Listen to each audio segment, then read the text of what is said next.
of my friends say, girl, you better take care. Stealth community, how are we doing, people?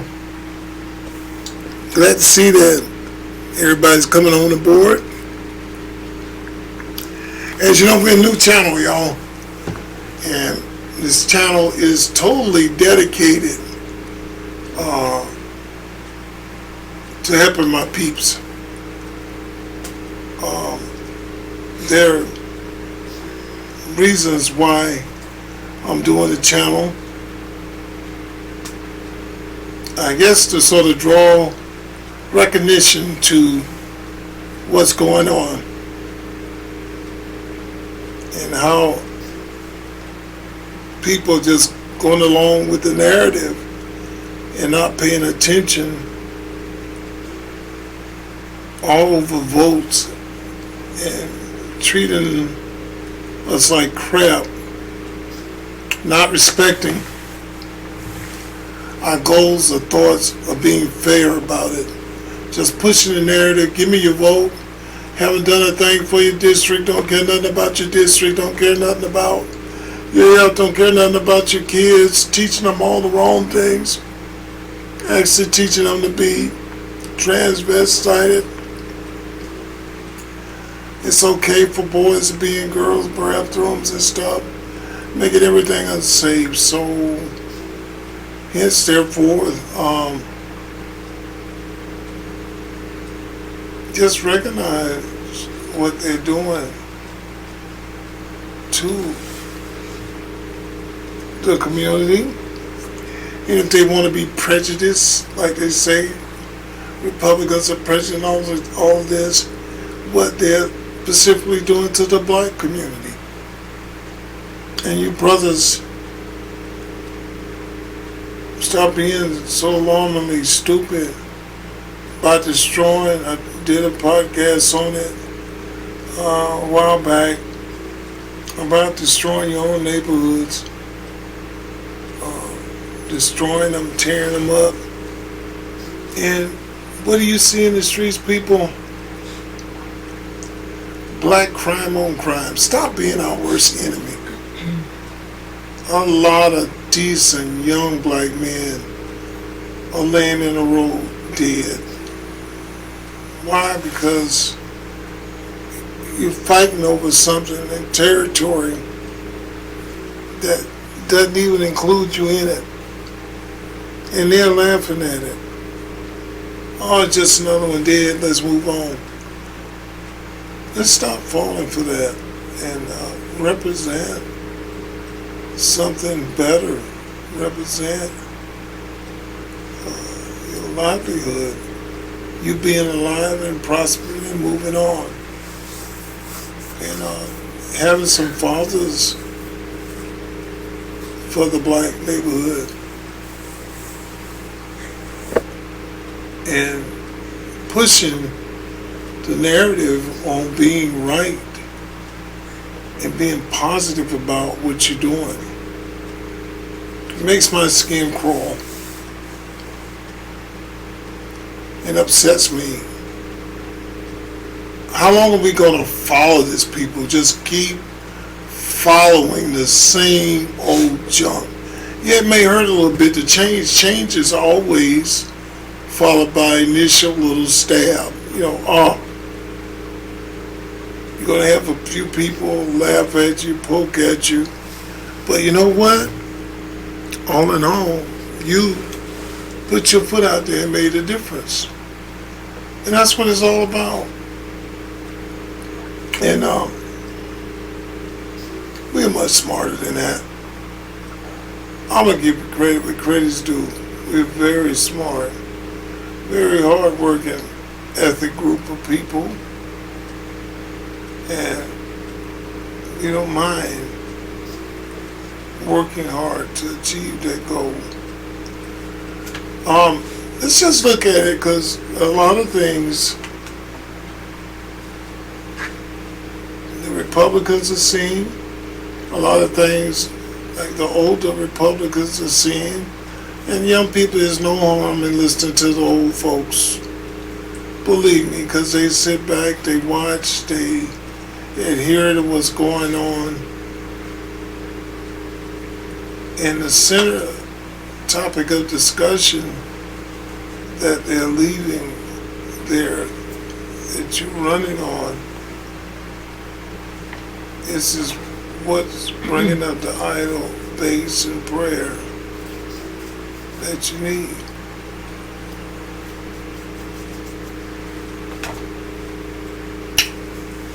I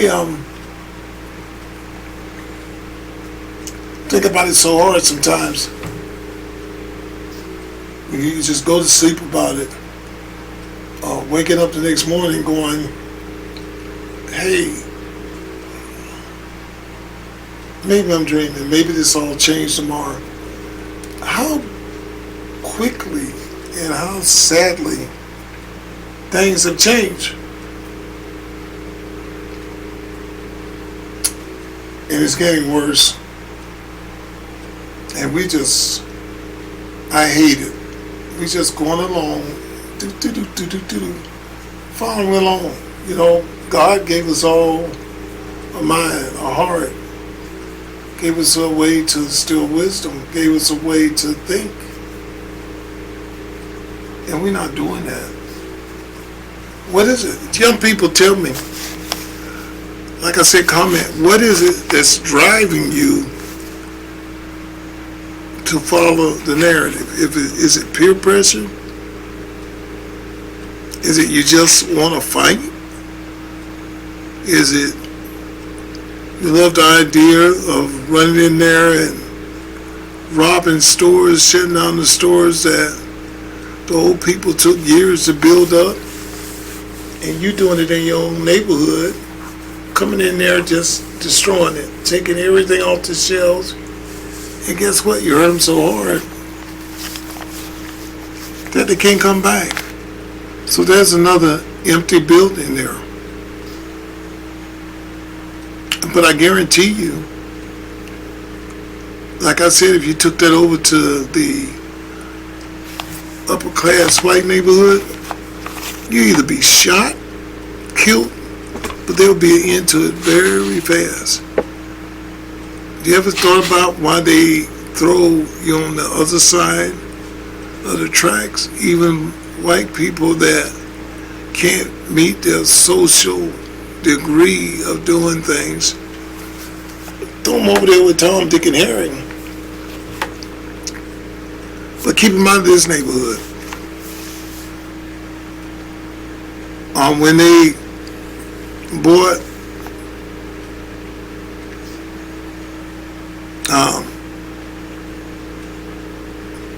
immigrants to the expensive areas of New York, and they were out of there within an hour. You know, the rich people over there, they're not putting up with this stuff. They're gone. And guess where they bust them at? All back to your neighborhood. And you got Pritzker and, let's see, mayor of, what you call it, a black guy? Can't even think of his name. Brandon, whatever his name is. Not worth thinking about.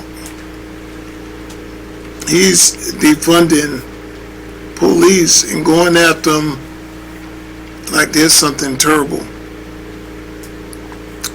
But yet, he wants security around his black behind. But he don't care about your kids dying. Something happened to your family, as long as he's protected, and he just wants enough cops to protect him. So, it's a one-sided situation. And the narrative is, as long as he okay and him and Prince are okay, they're fine. They're fine with it. You know, there's no such thing as change. They don't want to change it. You know, the best thing they want to do is create more havoc. The more of you dead, Isabella is all for them. And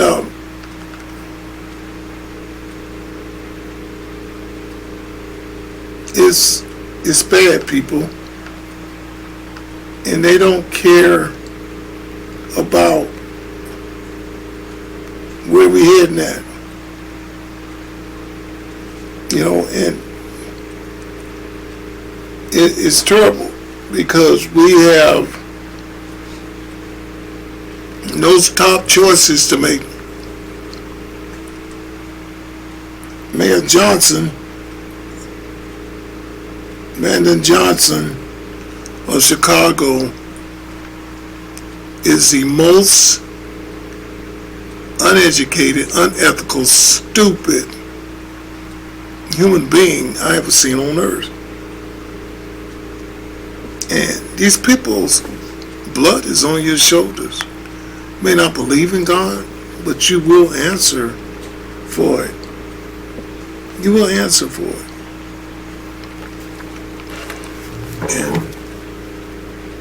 what I can't gather my thoughts around, my people and my white people can be white, black, Mexican, Puerto Rican. I keep telling you, it doesn't matter. What I can't get my thoughts around is y'all are in agreement with it. You know, don't you want some safety in your neighborhood? Yeah, you may not be able to sell your little this or that, but people aren't getting killed. You woke up with Jesse yesterday, y'all was hanging out on the street, having a good time, riding around the convertible, just, hey, Mamacito, what's going on? You know, having a good time. Doing it in a normal fashion, not acting like criminals or nothing. And you wake up Thursday morning, he's deceased. Gone. Never to be again. Did you once see Pritzker, Brandon go to the funeral? Did you once see them shed a tear for it? Did you once see them say they felt bad about it? And he's sorry it happened? Nah. None of that. And you keep on with the same narrative, pushing, farther and farther, to where it's so hard to live where you at that you got to be looking over your shoulder now. You don't know if you're an ace in a hole or just gonna be a hole. Because they got rid of your homie. You might be next on the bulletin board. Imagine just driving, your life's not worth a plum nickel, and boom. You laugh about Charlie Chris, which is wrong. Like I say, you have to give people time to grieve, and I see nothing funny about that. Not a damn thing. And you driving along, put the shoes on your feet. You're driving along, you're fine, everything's okay, and bam, out the side of your neck, car runs into another car in front of it, you're stone dead. You don't even know who hit you or what hit you. You woke up that morning, probably got a little snatch last night, everything's okay. Kiss mama, took a shower, kiss mama, adored your kids, kiss them, I love you. I'm going to do this job. You're not getting paid for it. But you're just bringing a message. A message of peace, hope, tranquility. A message to some lonely soul out there that might listen that, hey, there's hope around the corner. Hey, there's somebody that cares about you. People said he spit hatred. He taught meanness. He taught one-sidedness. And it's all a lie. He taught religion. He taught peace. Yes, he said, don't take handouts. Stand up on your own. Get a job. That's right. Don't be codependent on people. It's the worst thing you can do. And he forged all that into his little sermons. I saw talk to a young black guy, and he was stuck on something that happened 300 years ago. What is wrong? They took from us. If you take from a nationality people and bring them down, you put them back. They don't have a way of coming back. Okay. At 1839 or whatever that might have been. Yeah, that might be true, my brother. But you in 20,000 now. You didn't even know what happened back then. Your parents didn't know what happened back then. You were told. It was painful. It was downright nasty. Downright hateful. It still goes on today. But if you sit and stew in that narrative, never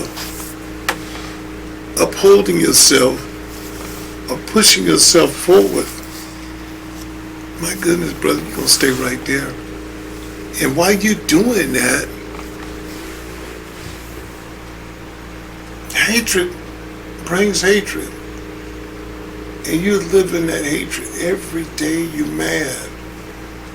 Every day you're frustrated. The devil got you in that clinch. He gonna use everything he's got. Oh, I got young Jesse here. I got him. I'll push it. Before you know it, you out there done shot some innocent white person, or black person, or Mexican. Man, now you're on the run. A little bit of life you did have, you ruined it. And you're running. Now, they're saying harmed and dangerous. So, if you don't turn yourself in now, they got to kill you. So you got to take every alternative and every word that you can to survive, sneaking and dodging. Henceforth, putting on a stealth suit, but you got it on the wrong way, brother. Instead of protect you. Not to protect you from getting shot or killed. You done killed someone. You're the most wanted. If seen, do not question it.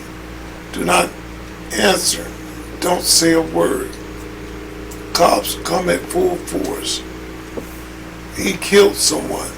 So prepare. They out to kill you. Over what? Something happened 300 years ago. Because you couldn't let it go. This is why I'm talking to people. Because I see it all the time.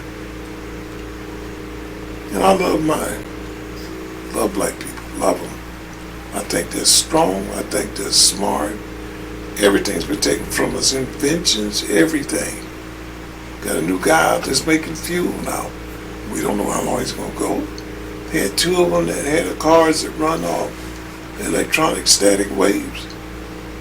One of them's dead, didn't make it back from America. We don't know how long they're going to go. They invented so many different things that would have been a plus towards America. But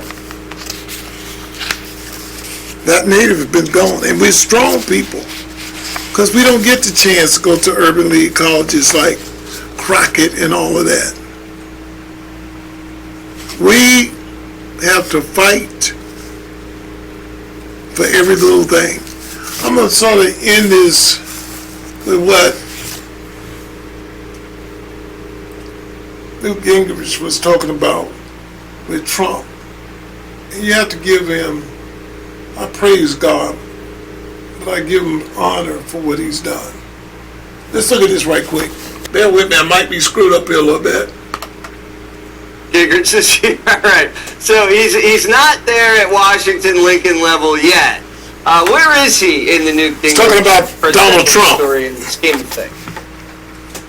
Well, look, I think he's at least tied with Roosevelt, Franklin Delano Roosevelt, who won 4 presidential elections, led America during World War II, and led us through the Great Depression. So, considering that Trump really in this second term, he hasn't even got a full year under his belt, and he's already in that league.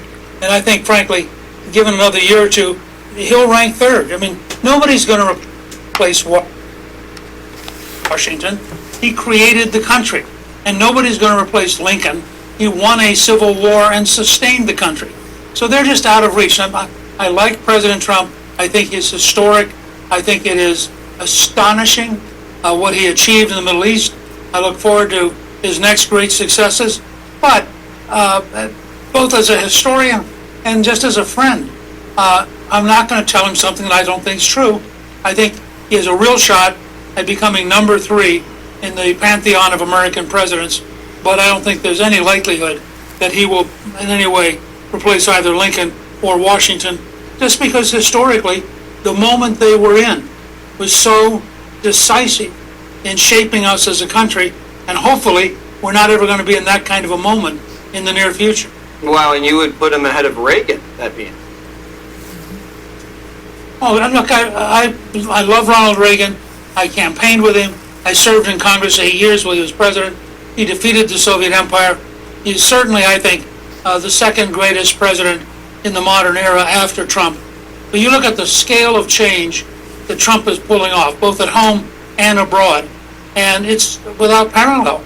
And Reagan was a great, great man, and he did things that really profoundly reshaped America.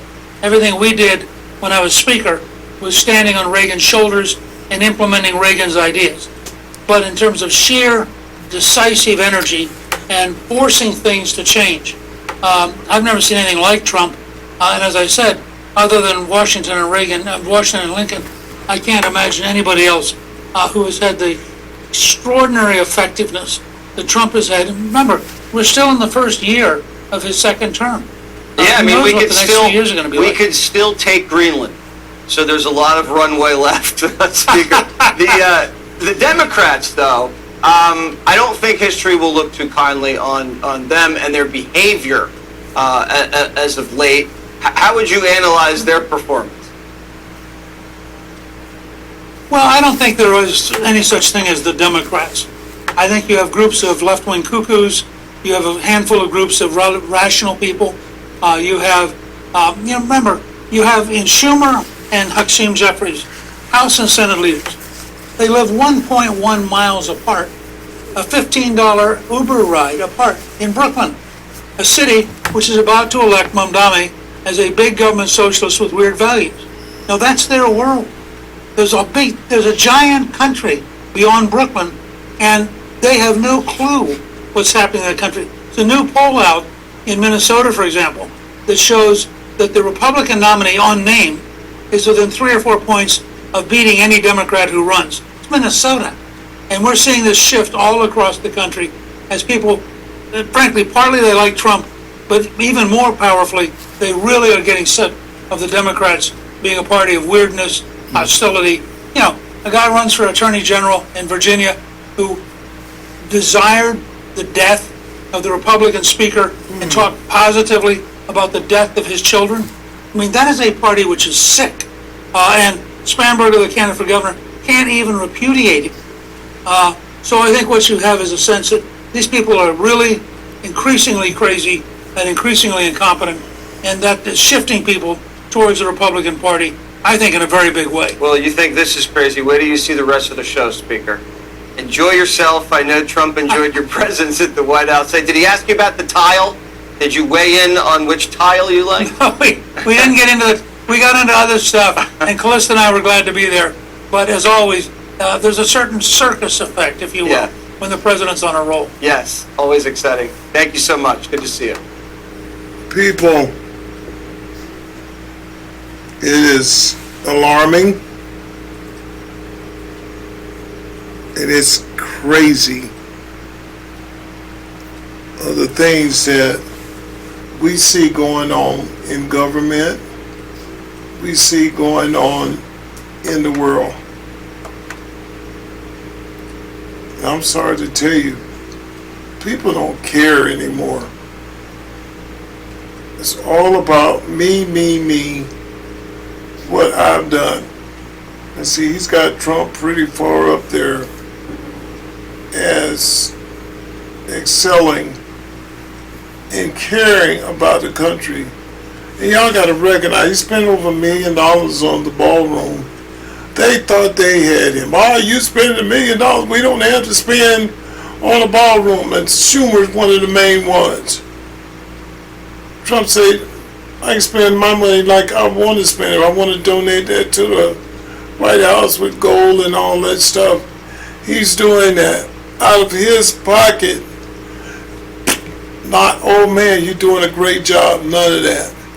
But he's concerned about Trump spending $1 million on the ballroom, but he thinks it's fair to spend $1.5 trillion on a deficit like $37.5 trillion in the hole, which would bring us at what?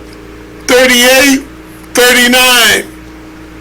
5 and 5 is 10, right? 39. 1 trillion short of $40 trillion in the hole. People, you can't make this stuff up. These are numbers, and I found out not only do Democrats' feet hurt, they can't add. They got no common sense. This AOC, little dishwasher, waiter on the tables, she needs to go. No common sense. Oligarchy, isn't that old?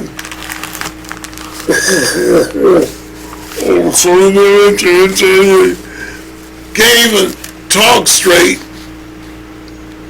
Old man that she's running with. See, I don't even call their names because they don't matter to me. They have no real ethical point of talking. None.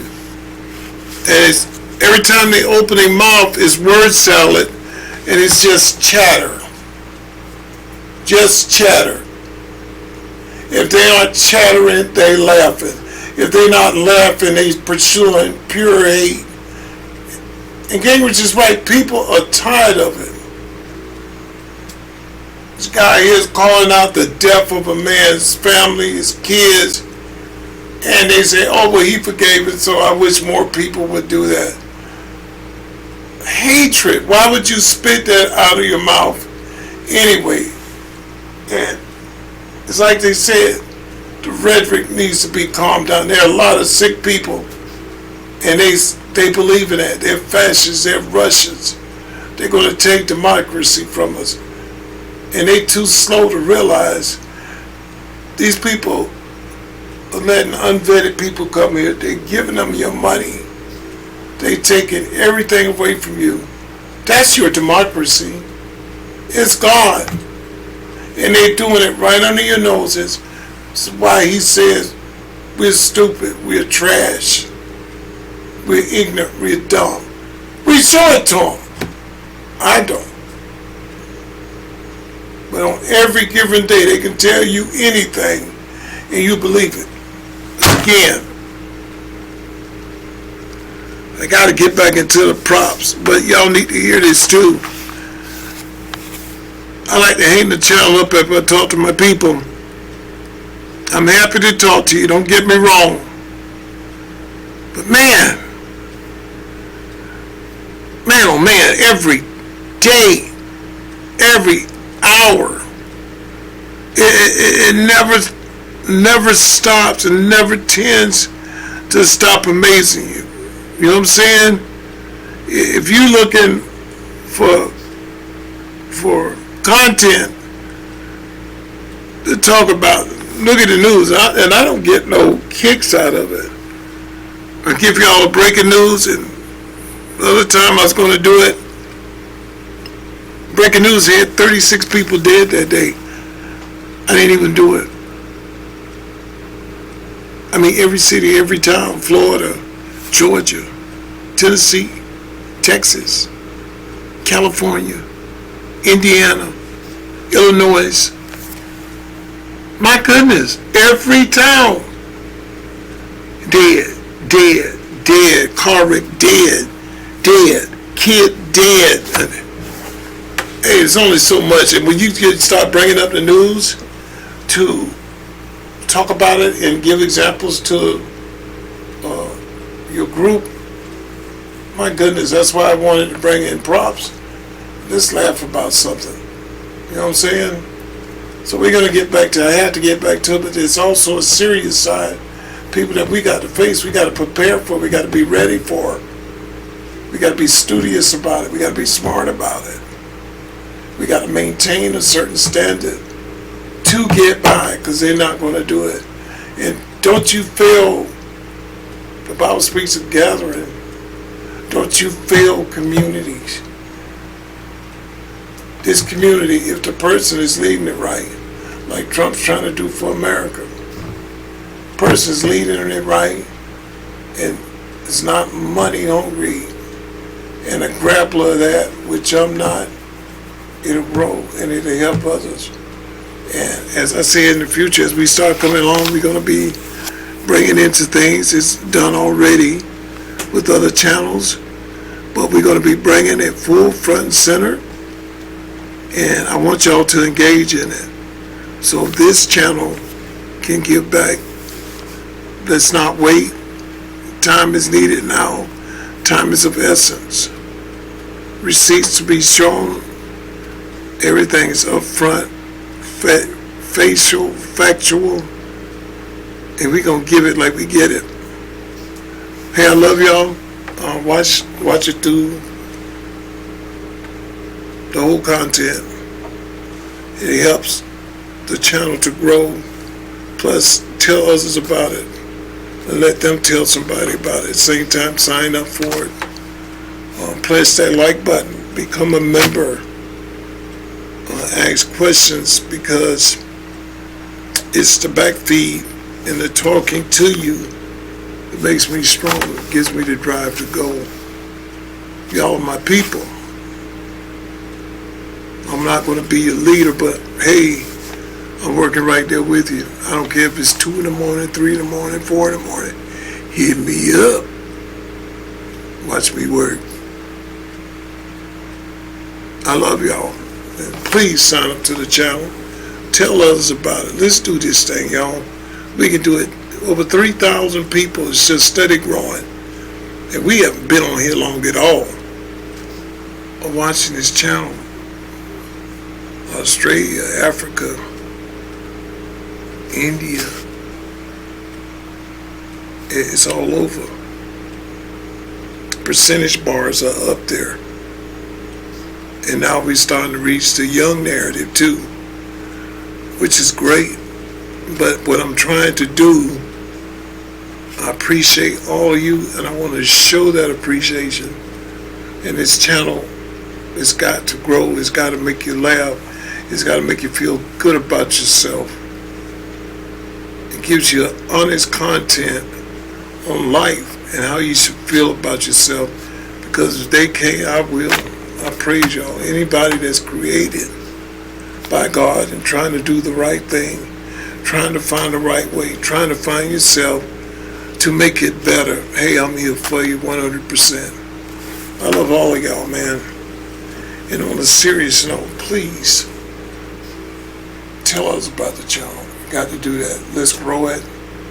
And as I bring it down the pipe, y'all fill the pipe up. Let it blossom.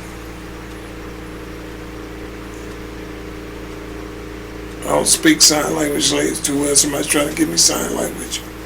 But if I'm missing something, know this, that I'm in your corner and I'm for real, brothers and sisters. I got a lot of things to show y'all, and y'all gonna be surprised. You say, wow, he is doing it. Because I ain't no fake wannabe. I'm Big Daddy, I'm real. Too big to be scared, too fat to run, so let's get it on. Love y'all. See you in the next one. Be safe.